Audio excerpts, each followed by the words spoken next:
Pour démarrer ce week-end spécial derby, quoi de mieux que le derby basque, le seul, l'unique, Biarritz-Bayonne à Aguilera, un match qui, comme toujours, sent la poudre. Mais comme souvent aussi, les munitions sont rares et valent cher. 20e minute de jeu, on en est à 3 partout. Et Biarritz a raté 5 minutes auparavant une énorme occasion d'essai.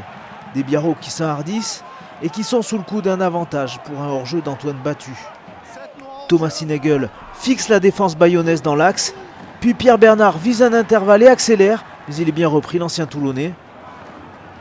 On insiste dans le fermé, Lazzarotto est plaqué en bout de ligne, le ballon reste sur l'aire de jeu.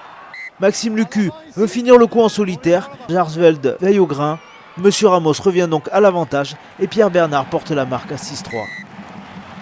La réaction des Bayonnais, elle se fait attendre. La faute aussi à une défense biarrote agressive dans le bon sens du terme, à l'image de cette montée en pointe du talonneur Clément Martinez.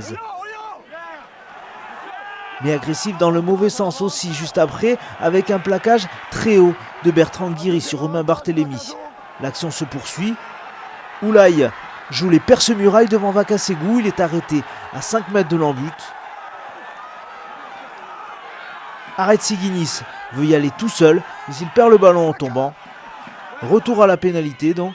Bustos Moyano sorti sur blessure en début de match, c'est Willy Duplessis qui prend le but pour l'Aviron. Il remet les compteurs à 0, 6 partout au tableau d'affichage. 2 minutes plus tard, nouveau plaquage au coup Biarro, cette fois l'œuvre de Ravietaki, et ce coup-ci Monsieur Ramos dégaine le carton jaune. Le score, lui, ne bouge pas jusqu'à la pause. 6-6, suspense total à Aguilera. La seconde période est plus hachée, mais au petit jeu du bras de fer, avantage BO qui a inscrit 2 pénalités supplémentaires par la botte de Maxime Lucu. 12-6, il reste 9 minutes à jouer et les Biarros ont un bon ballon d'attaque à négocier dans les 22 mètres bayonnais. Après les 3 quarts, on laisse les avants s'exprimer avec du jeu direct.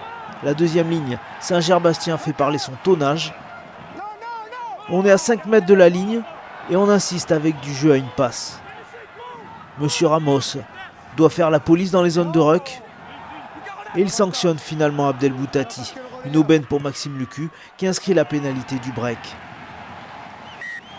15-6, le BO a mis une très sérieuse option sur la victoire et ne va pas s'arrêter là, puisque 3 minutes plus tard, le revoilà dans les 22 mètres bayonnais grâce à une charge terrible de Ravietaki. Burton tente de passer dans le fermé, mais la porte est verrouillée. On va donc repasser par les avants, côté Biarro. Une fois, 2 fois, et même 3 fois. La défense des visiteurs est consommée. Le moment choisi par Lucu pour ouvrir sur son 10. Il y a surnombre, mais Ravietaki mange un 3 contre 2. Sursis pour Bayonne, mais de courte durée, puisque sur le rock suivant, Lucu ramasse le ballon et s'en va inscrire le premier essai de ce match. L'essai du chaos pour l'Aviron, incapable de marquer le moindre point en seconde période, et qui s'incline au final 22-6 et rentre à vide de la forteresse d'Aguilera.